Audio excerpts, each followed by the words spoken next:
इस वीडियो में हम कक्षा 8 का गणित एनसीईआरटी का पाठ नंबर 11 जिसका नाम है क्षेत्रमिति, इसके बारे में हम इस वीडियो में पढ़ेंगे। तो चलिए स्टार्ट करते हैं इस वीडियो को।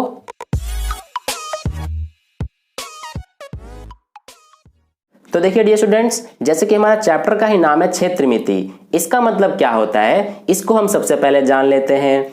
तो देखिए क्षेत्रमिति का मतलब और कुछ भी नहीं बल्कि मापना होता है, यानी कि मेजरमेंट। यानी कि जैसे हमें कोई सी भी आकृति दी हुई हो, अगर हम उसकी लंबाई, उसकी चौड़ाई, उसका परिमाप, क्षेत्रफल या फिर आयतन को मापते हैं तो ये सभी चीजें क्षेत्रमिति के अंदर ही आती हैं। ठीक है, अब देखिए यहाँ पर मैंने एक शब्द बोला था परिमाप। तो सबसे पहले यहाँ पर हम जान लेते हैं कि परिमाप का मतलब क्या होता है और फिर उसके बाद हम जानेंगे कि क्षेत्रफल का मतलब क्या होता है। हालांकि इन सभी चीजों के बारे में आप पिछली कक्षाओं में भी सीख चुके हैं। तो देखिए मान लीजिए कि हमारे पास ये यहाँ पर एक आकृति दी हुई है जो कि एक आयत के आकार का है। ठीक है, जिसकी लंबाई जो है ये 7 मीटर है, ये 7 मीटर है तो ये भी 7 मीटर का होगा। ठीक है, और चौड़ाई इसका 5 मीटर है, ये दोनों हमारे 5-5 मीटर के। ठीक है, अब देखिए अगर हम बात करें सबसे पहले कि परिमाप का मतलब क्या होता है, तो परिमाप का मतलब और कुछ भी नहीं बल्कि जो ये हमारा ये आयत है, इसके जो चारों भुजाएं जो ये दी हुई हैं, 2 ये तो लंबाई हो गई 7-7 मीटर की और 2 ये चौड़ाई हो गई। तो अगर इन सभी को हम जोड़ देंगे, यानी कि इन सभी का अगर हम योग कर देंगे तो ये जो हमारा आएगा आंसर, उसे ही हम परिमाप कहते हैं। यानी कि परिमाप का मतलब और कुछ भी नहीं बल्कि मैं अगर आपको सिंपल सी भाषा में समझाऊं तो जो हमें आकृति दी हुई हो उसके जो चारों भुजाओं का योग होता है, चाहे वो 4 भुजाएं वाला हो, चाहे 5 भुजाएं वाला, चाहे 3 भुजाएं वाला, उसके जो सभी भुजाओं का योग होता है उसी को हम परिमाप कहते हैं। ठीक है, तो यहाँ पर अगर हम परिमाप निकालना चाहें इस आयत का तो कितना हो जाएगा, देखिए 7 और 7 14, 14 और 5 19, 19 और 5 24, तो परिमाप कितना आ जाएगा हमारा 24 मीटर। ठीक है, तो इसी को हम परिमाप कहते हैं। आई होप आपको ये समझ में आ गया। अब देखिए हम बात करते हैं कि क्षेत्रफल का मतलब क्या होता है। तो देखिए क्षेत्रफल भी बहुत ही आसान है हमारा। जैसे कि ये जो हमारा आकृति है आयत, ये मैंने इस बोर्ड पर जो बनाया है, तो जो ये हमारा आयत है ये इस बोर्ड का कितना हिस्सा कवर कर रहा है, यानी कि कितना हिस्से पे ये हमारा जो आयत है ये बना हुआ है। ये आप देख सकते हैं ये पूरा जो हिस्सा है ये इस बोर्ड का ये आयत कवर कर रहा है, यानी कि ढक रहा है। तो जितना हिस्सा ये बोर्ड का इस आयत ने ढका है इसी को हम इसका क्षेत्रफल कहेंगे। ठीक है, तो ये आप देख सकते हैं इतना, ये आप देख रहे हैं जो ये इतना हिस्सा कवर कर रहा है ये आयत इस पूरे बोर्ड का। ठीक है, तो इसी को हम जो ये हिस्सा कवर हो रहा है इस आयत द्वारा, इसका हम क्षेत्रफल कहते हैं। ठीक है, अब देखिए क्षेत्रफल को निकालने के लिए हमारे पास अलग अलग आकृतियों के लिए अलग अलग सूत्र होते हैं। जैसे कि हम आगे बात करने वाले हैं सभी अलग अलग आकृतियों के कि उनके क्षेत्रफल के निकालने का सूत्र क्या होता है और परिमाप के निकालने का सूत्र क्या होता है। ठीक है, तो चलिए अब हम आगे बढ़ते हैं। तो अब हम जानेंगे कुछ आकृतियों के बारे में और उनका परिमाप का सूत्र क्या होता है उसके बारे में, और उसके क्षेत्रफल का सूत्र क्या होता है उसके बारे में।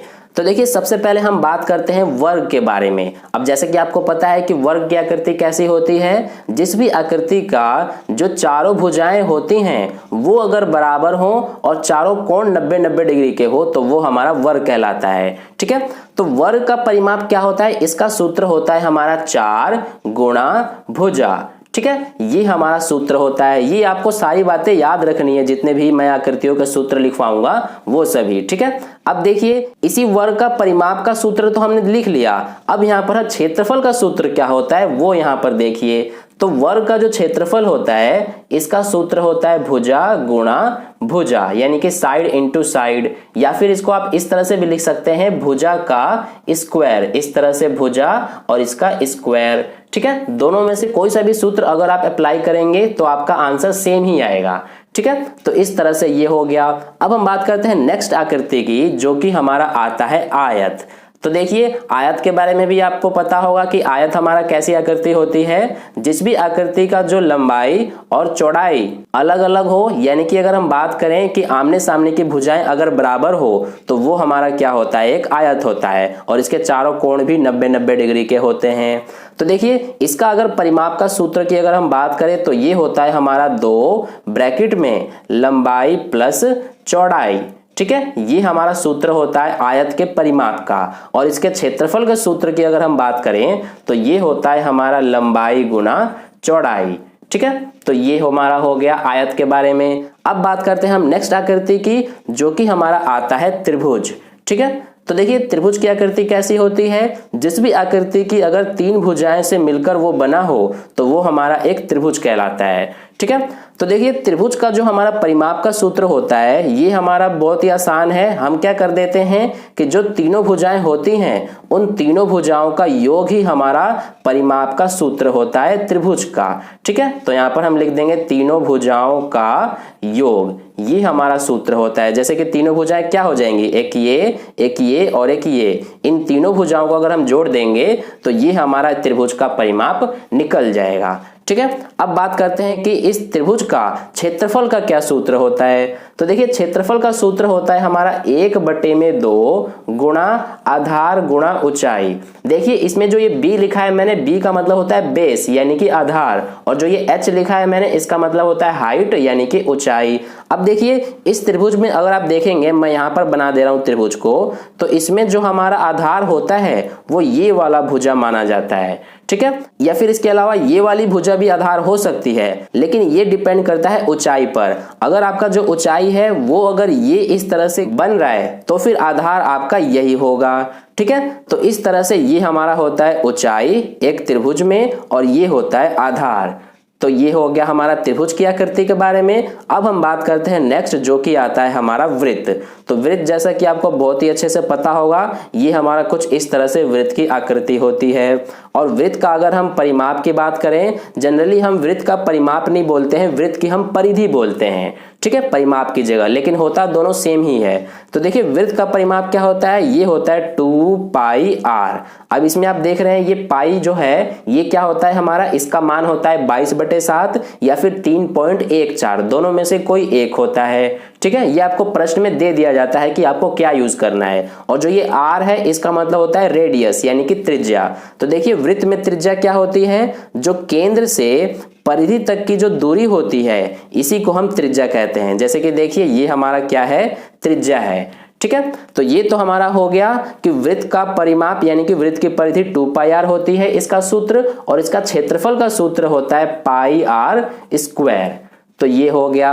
अब हम बात करते हैं नेक्स्ट, जो हमारा लास्ट आकृति है जिसे हम समांतर चतुर्भुज कहते हैं। ठीक है, तो देखिए समांतर चतुर्भुज क्या होता है हमारा, इसके बारे में भी जान लेते हैं हम, और इसका परिमाप और क्षेत्रफल का सूत्र क्या होता है इसको भी जान लेते हैं।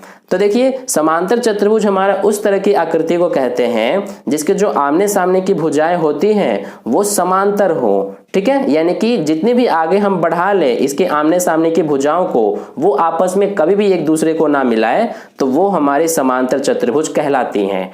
ठीक है, तो देखिए यहाँ पर ये हमारा एक समांतर चतुर्भुज की आकृति है। अब अगर हम इस समांतर चतुर्भुज की परिमाप का सूत्र की बात करें तो ये होता है हमारा 2 ब्रैकेट में भुजा प्लस आधार। तो देखिए ये यहाँ पर हमने लिख दिया भुजा प्लस आधार और यहाँ पर ब्रैकेट के बाहर 2।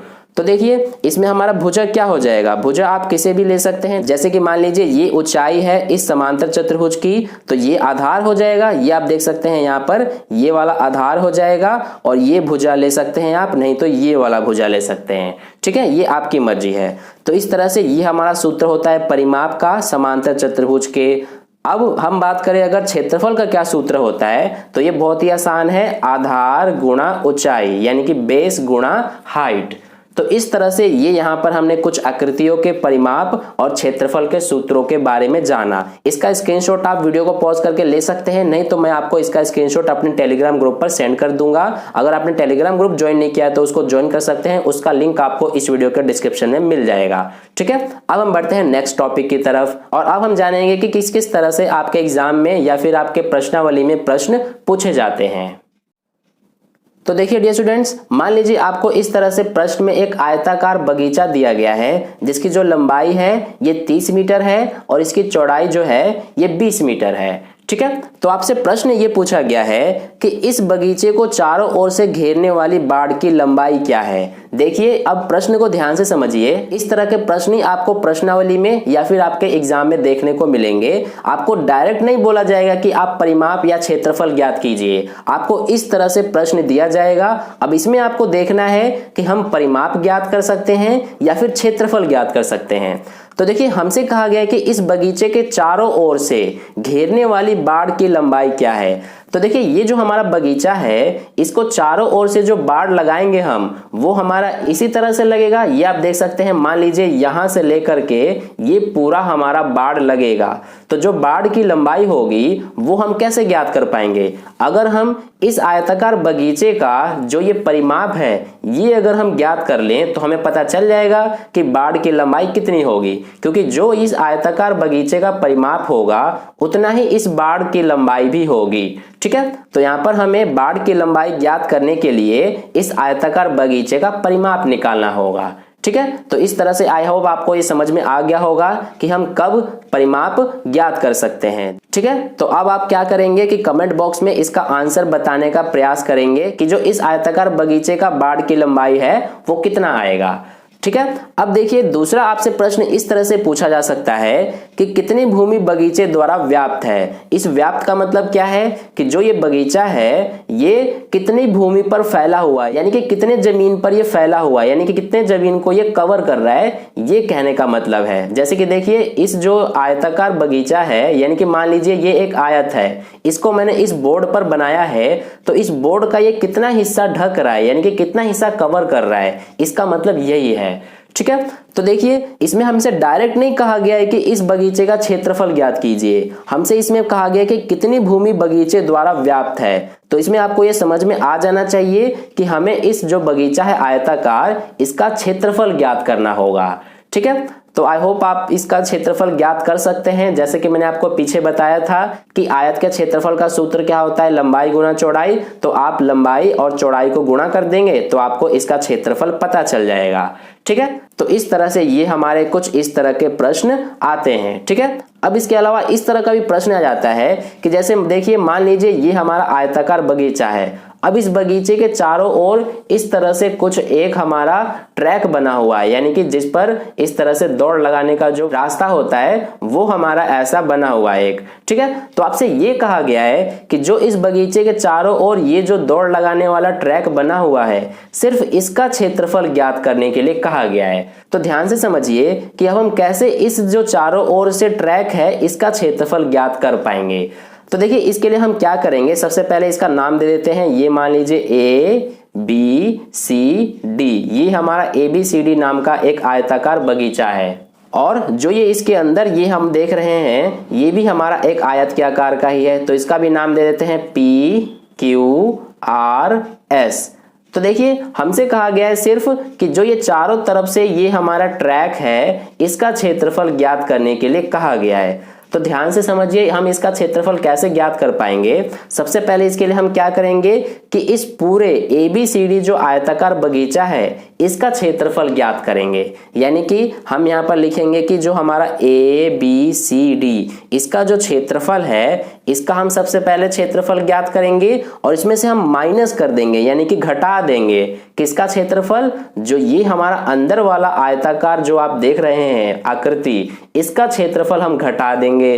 तो बचेगा क्या, सिर्फ ये साइड से जो आप देख रहे हैं ट्रैक, यही बचेगा। तो यहाँ पर हम ABCD का क्षेत्रफल में से माइनस कर देंगे अगर PQRS का क्षेत्रफल, तो हमें पता चल जाएगा कि जो ये हमारा साइड का जो ट्रैक है जिसका क्षेत्रफल हमसे पूछा गया है वो हमें पता चल जाएगा। ठीक है, तो कुछ इस तरह से भी आपको प्रश्न देखने को मिलते हैं अपने प्रश्नावली में या फिर आपके एग्जाम में।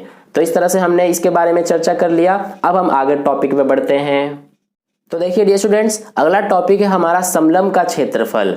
अब इसको समझने के लिए सबसे पहले आपको ये समझना जरूरी है कि समलंब हम किस तरह के आकृतियों को कहते हैं। तो देखिए ध्यान से समझिए, समलंब हम उन आकृतियों को कहते हैं जो कि चार भुजाओं से मिलकर बना होता है और जिसमें जो आमने सामने की भुजाएं होती हैं वो समांतर हो। यानी कि हम ये भी कह सकते हैं कि जिस भी आकृति में भुजाओं का एक युग्म अगर समांतर हो तो उस तरह की आकृति को हम समलंब कहते हैं। ठीक है, देखिए यहाँ पर ये जो आप देख रहे हैं, एक ये वाला हमारा और एक ये वाला, ये दोनों जो भुजाएं हैं ये दोनों समांतर है। यानी कि इनको हम कितना भी आगे बढ़ा लेंगे तो ये आपस में एक दूसरे से कभी भी नहीं मिलेंगी। लेकिन ये जो दोनों भुजाएं हैं ये और ये, इन दोनों को हम आगे ऐसे बढ़ाएंगे इनको तो ये आपस में एक दूसरे से कहीं ना कहीं मिलेंगी। ठीक है, इसलिए इस तरह के आकृतियों को ही हम समलंब की आकृति कहते हैं जिनमें जो भुजाओं का एक युग्म होता है, यानी कि जो आमने सामने की भुजाएं होती हैं वो समांतर होती हैं। ठीक है, तो आई होप आपको ये समझ में आ गया होगा कि समलंब हम किस तरह के आकृति को कहते हैं। अब देखिए इस तरह के आकृति का हम क्षेत्रफल कैसे ज्ञात करते हैं, इसके लिए हमारे पास एक सूत्र होता है। तो वो हमारा सूत्र क्या होता है, ध्यान से समझना। ये हमारा समलंब का क्षेत्रफल का सूत्र होता है a + b बटे में 2 गुणा h। अब देखिए इसमें a, b और h, इसका मतलब क्या है, जो इसमें a और b है ये और कुछ भी नहीं बल्कि जो दोनों समांतर भुजाएं हैं उन्हीं में से किसी को भी हम a और किसी को भी b मान लेंगे। जैसे कि देखिए यहाँ पर इसमें मैं जो ऊपर वाली भुजा है इसको a मान लेता हूं और जो ये नीचे वाली भुजा है इसको b मान लेता हूं। आप चाहें तो इसको a और इसको b इस तरह से भी मान के कर सकते हैं। ठीक है, तो इस तरह से हमने समझा कि a और b का मतलब क्या है कि जो दोनों भुजाएं हो समांतर समलंब में उन्हें ही हम a और b कहते हैं। और h का मतलब क्या है कि जो ये दोनों समांतर भुजाएं हैं इनके जो बीच की दूरी है, ये आप देख सकते हैं जो ये बीच की दूरी है इसी को भी हम h कहते हैं, यानी कि इसी को हम ऊंचाई यानी कि हाइट कहते हैं। ठीक है, तो इस तरह से ये हमारा हो गया। आई होप आपको ये समझ में आ गया कि समलंब का क्षेत्रफल हम कैसे ज्ञात करते हैं और इसका सूत्र हमारा ये होता है a + b बटे 2 गुणा h। तो इस तरह से ये हमारा हो गया। अब हम बढ़ते हैं नेक्स्ट पॉइंट की तरफ। तो डियर स्टूडेंट, अगला पॉइंट है हमारा समचतुर्भुज का क्षेत्रफल। अब देखिए समचतुर्भुज के क्षेत्रफल को जानने से पहले आपको ये जानना जरूरी है कि समचतुर्भुज हम किस तरह के चतुर्भुज को कहते हैं।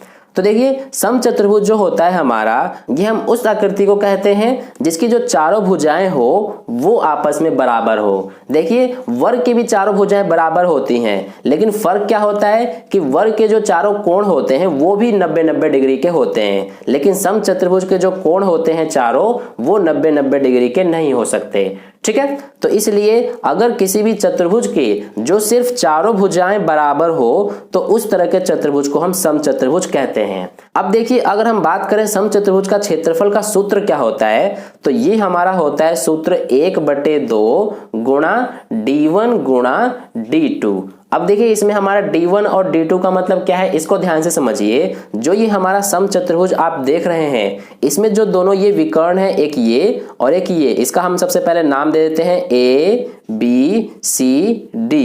तो इसमें जो आप ये विकर्ण AC देख रहे हैं इसको आप कह देंगे d1 या फिर इसको आप d2 भी कह सकते हैं, ये आपकी मर्जी है। और जो ये दूसरा विकर्ण आप देख रहे हैं BD, इसको आप d2 कह दीजिए। तो कहने का मतलब ये है कि किसी भी समचतुर्भुज में जो दोनों विकर्ण होते हैं उन्हीं को हम d1 और d2 कहेंगे इस फॉर्मूले में। ठीक है, तो आई होप आपको ये समझ में आ गया कि समचतुर्भुज का क्षेत्रफल का सूत्र क्या होता है और इसमें d1 और d2 का मतलब क्या होता है।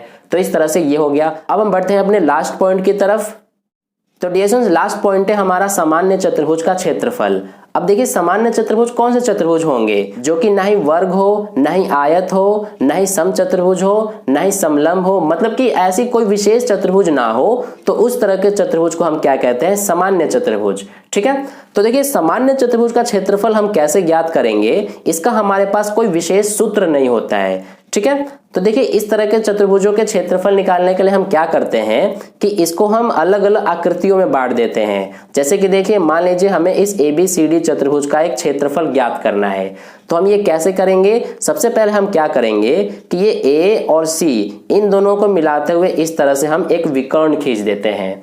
अब जो ये हमने विकर्ण खींचा है, इस विकर्ण को खींचने से ये जो पूरा चतुर्भुज है ये दो त्रिभुजों में बट गया। एक तो ये ABC त्रिभुज और एक ये ADC त्रिभुज, जैसे आप देख सकते हैं। ठीक है, तो अब आप क्या करेंगे कि इस पूरे चतुर्भुज का क्षेत्रफल ज्ञात करने के लिए सबसे पहले आप इस तरह से इस त्रिभुज एडीसी का क्षेत्रफल ज्ञात कर लेंगे, फिर उसके बाद इस त्रिभुज एबीसी का क्षेत्रफल ज्ञात कर लेंगे और फिर दोनों का क्षेत्रफल ज्ञात करने के बाद दोनों को जोड़ देंगे तो आपको पता चल जाएगा कि इस चतुर्भुज का क्षेत्रफल कितना होगा। जैसे कि देखिए सबसे पहले हम क्या करेंगे कि एडीसी का क्षेत्रफल ज्ञात करने के लिए इसमें हम क्या करेंगे कि 1/2 गुणा आधार गुणा ऊंचाई, यानी कि 1/2 बेस इंटू हाइट, ये वाला सूत्र लगाएंगे।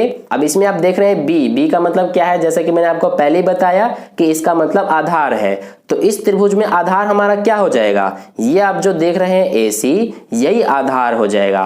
और ऊंचाई क्या होगा इसमें, देखिए ऊंचाई हमारा ये हो जाएगा, जिसे आप यहां पर देख सकते हैं, ये ऊंचाई है। ठीक है, तो इस तरह से यहां पर आप इस त्रिभुज का क्षेत्रफल ज्ञात कर सकते हैं। ऐसे ही इस त्रिभुज का भी क्षेत्रफल ज्ञात करने के लिए आपको इसी सूत्र को अप्लाई करना होगा और इसमें आधार जो है यही वाला रहेगा, यानी कि दोनों ही त्रिभुजों के लिए आधार सेम ये एसी रहेगा और ऊंचाई इसका हमारे पास ये हो जाएगा। ठीक है, तो कुछ इस तरह से आप दोनों त्रिभुजों के क्षेत्रफलों को ज्ञात करके और पूरे इस चतुर्भुज का क्षेत्रफल ज्ञात कर लेंगे। देखिए सबसे पहले आप क्या करेंगे कि त्रिभुज एडीसी का क्षेत्रफल ज्ञात करेंगे और फिर इसमें हम जोड़ देंगे किसका क्षेत्रफल, इस त्रिभुज एबीसी का क्षेत्रफल। ठीक है, तो इसके बाद आपको पता चल जाएगा कि जो चतुर्भुज एबीसीडी है इसका क्षेत्रफल कितना होगा। ठीक है, तो इस तरह से हमारा यहाँ पर सामान्य चतुर्भुज का क्षेत्रफल ज्ञात करने का इस तरह का एक ट्रिक है। तो इस तरह से हमने इस वीडियो में इस चैप्टर से रिलेटेड कुछ मोस्ट इंपोर्टेंट पॉइंट्स को डिस्कस किया है। अब इसके अलावा जो हमारे मोस्ट इंपोर्टेंट पॉइंट्स रह गए इस चैप्टर से रिलेटेड, उनके लिए मैंने एक अलग से दूसरा वीडियो बनाया है पार्ट 2 करके, जिसका लिंक आपको इस वीडियो के डिस्क्रिप्शन में मिल जाएगा। और उस वीडियो में आपको इस चैप्टर से रिलेटेड जो ठोस आकारों से रिलेटेड इंपॉर्टेंट पॉइंट्स हैं उनको डिस्कस किया गया है। ठीक है, तो अगर आपने उस वीडियो को अभी तक नहीं देखा है तो उसका लिंक आपको इस वीडियो का डिस्क्रिप्शन में मिल जाएगा, वहां पर क्लिक करके देख सकते हैं। तो आई होप आपको ये वीडियो अच्छा लगा होगा। अगर वीडियो अच्छा लगा है तो लाइक कर दीजिएगा, अपने दोस्तों के साथ शेयर कर दीजिएगा और पहली बार वीडियो को देख रहे हैं तो चैनल को सब्सक्राइब करके बगल में जो बेल आइकन आता है उस पर ऑल वाले पे क्लिक कर लीजिए, ताकि नेक्स्ट वीडियो जैसी अपलोड की जाए उसका नोटिफिकेशन सबसे पहले आपको मिल जाए। तो फिर मिलते हैं अगले वीडियो में, धन्यवाद।